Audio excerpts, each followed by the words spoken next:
Did you know that real estate is often the largest wealth building mechanism?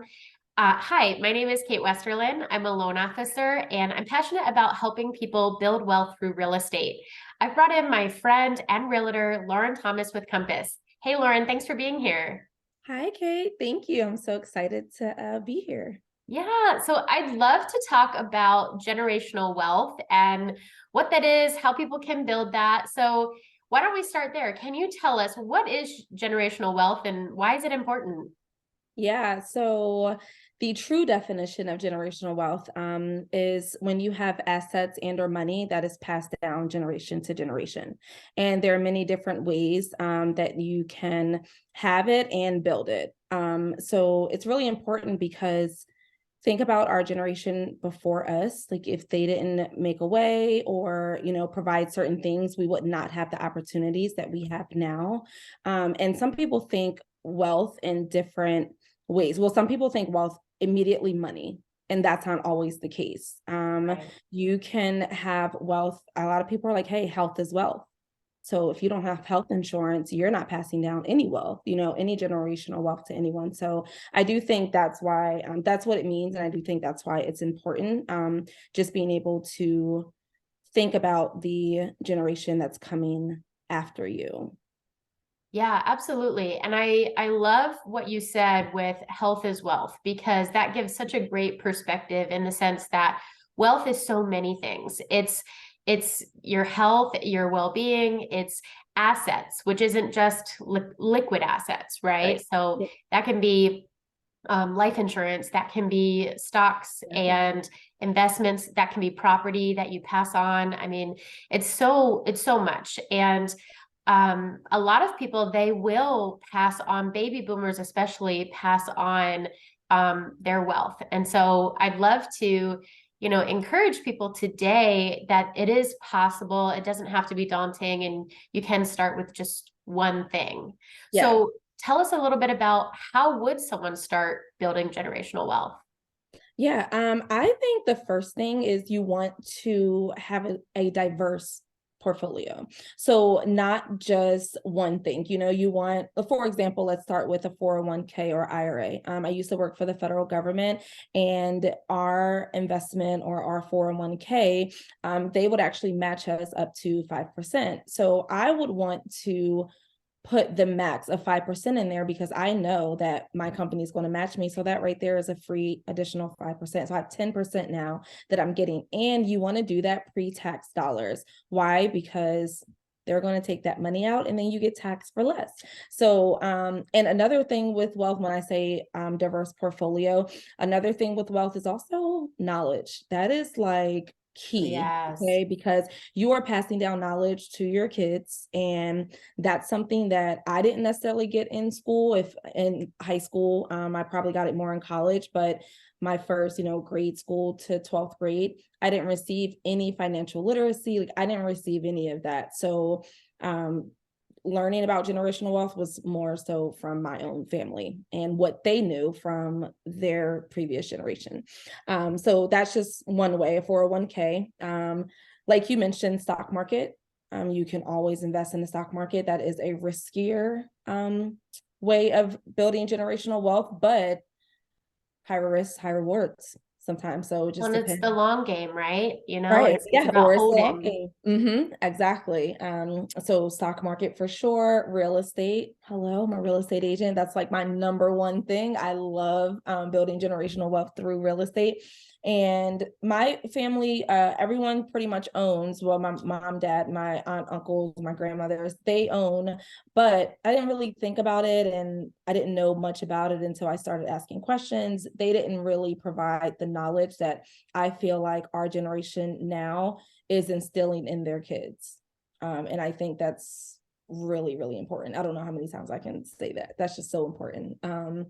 And let's see what Real else. Sorry. estate's the safest investment, you know? It is safe, and people think like, well, you buy real estate and you wait. Well, what if the market crashes? Well, the market is going to not crash, but it's going to go down, but it's also going to go back up. So you're going to buy real estate and you're going to wait a little bit. Again, it's like the stock market, it's a waiting game. And Well, and you know. if you think about what happened in the market in, 2008 when everything did crash, there, if you look at it location wise, so I know that you are serving the Maryland area, especially in the DMV. We are so protected because we have DC right in our backyard. So if Yep. you think of it in the national headlines, you say, oh, wow, the real estate market suffered. But if you're thinking about Maryland specifically and a purchase there, you are protected. I mean, look at what happened to the housing market then. And also, if you held it long enough, people came out, they didn't suffer. It's just, are you holding real estate long enough? And do we predict that anything like that would happen again? The government put a ton of guidelines in place following that, because a lot of what happened had to do with, predatory lending or guidelines not being, what they are today. And so we are much better protected in the sense of our location and with, what the government put in place following that. That's great because I didn't know that part. That's awesome. Yeah, because I haven't, I've been an agent over 3 years. So in 2008, I wasn't thinking about that. I had no idea.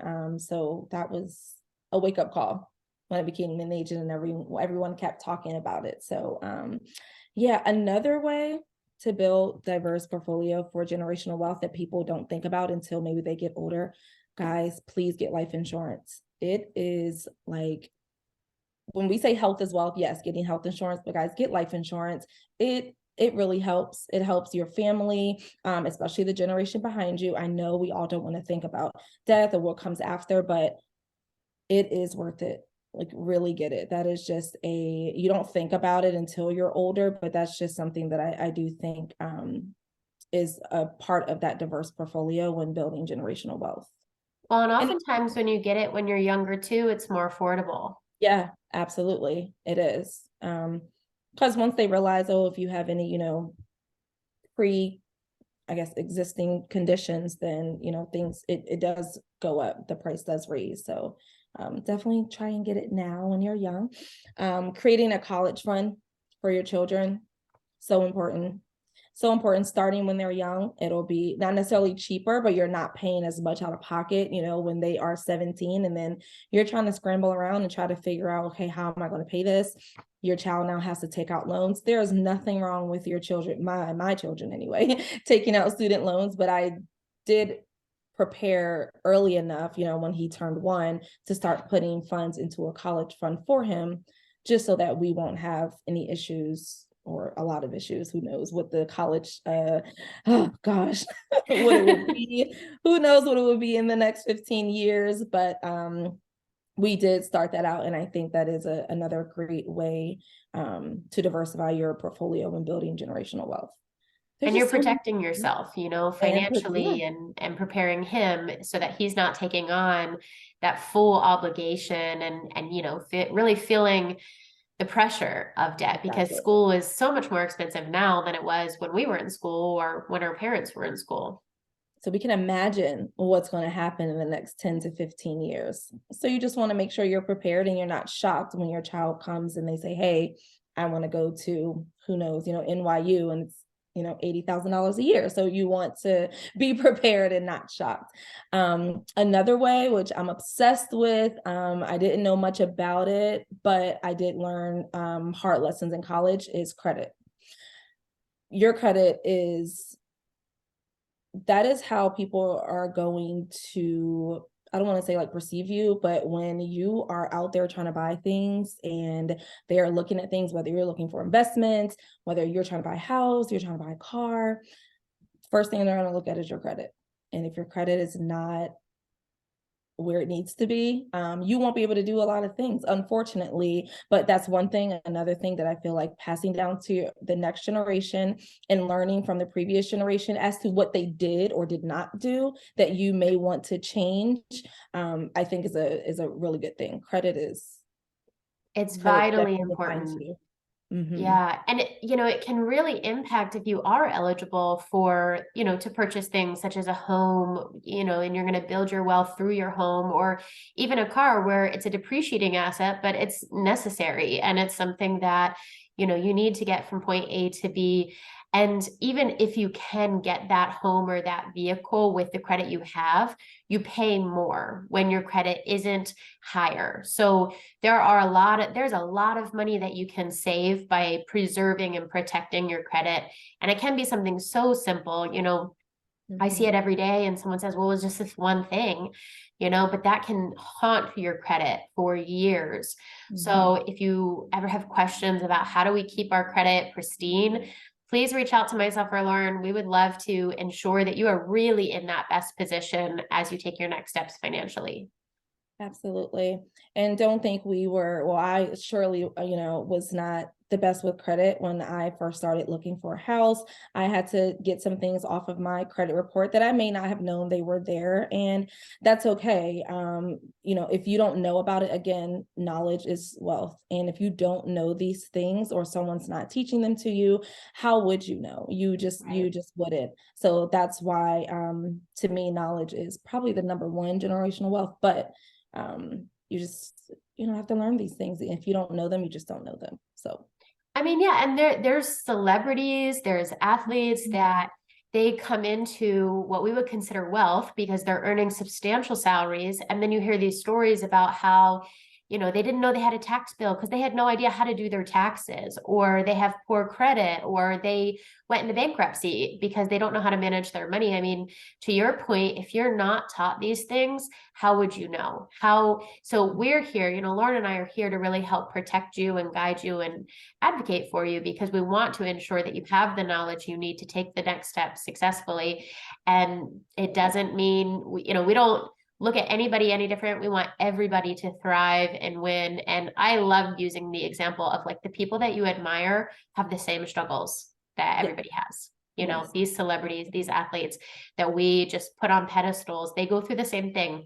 So we can, and I can connect you to a financial planner or a CPA, whatever you need. If you need a resource, please look at me as somebody that can open those doors for you.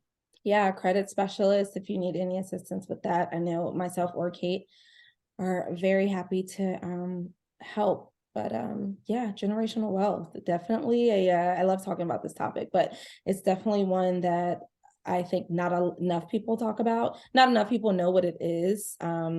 Again, people automatically think generation, okay, the previous generation, then wealth, money. There's so many ways that you can be wealthy in this life, and it all boils down to what is wealthy within you.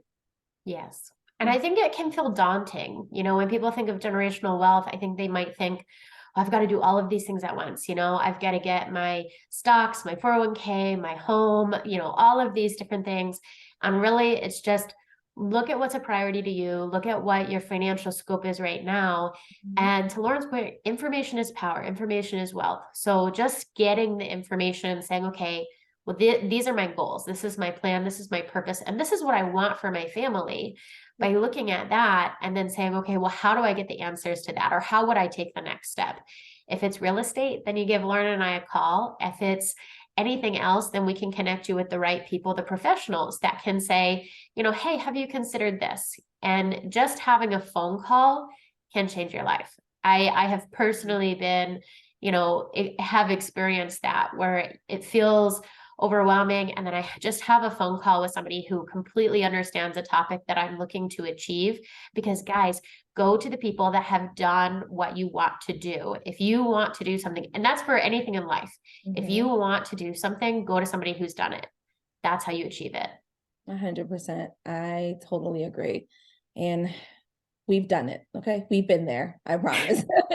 We would not be speaking on this topic if we, or any topic at that point, but if we did not already do it and we weren't already through it. And, the people who were already through it helped us. And we don't want you guys to make the same mistakes that we may have made. So we're trying to prevent that. And hopefully you guys will reach out to us first. Yeah. And I'd encourage you any age. Sometimes people say, well, I'm too Mhm. young or I'm too old. And Yep. any age you can start this. I have seen people purchase homes as young as 18. I've seen people, first-time home buyers, who are 70. And it does not matter. There's no scope on how we look at this. There's no age discrimination or any of that when it comes to purchasing a home. It's just, do you qualify? If you don't qualify now, let's give you, I like to call it the map, the mortgage action plan to get there, because you can do it. You can do it, and we'd love to help. Yes, we would. So, Lauren, thank you so much for your time, your knowledge, your excellence, and just speaking to us about generational wealth today. I think this is such a great, great topic. As you said, not enough people know about it, and we would love to help you. I'd love to connect you to Lauren. Guys, thank you for today. My name is Kate Westerland. I'm a loan officer, and that's all. Thank you, Kate. Thank you.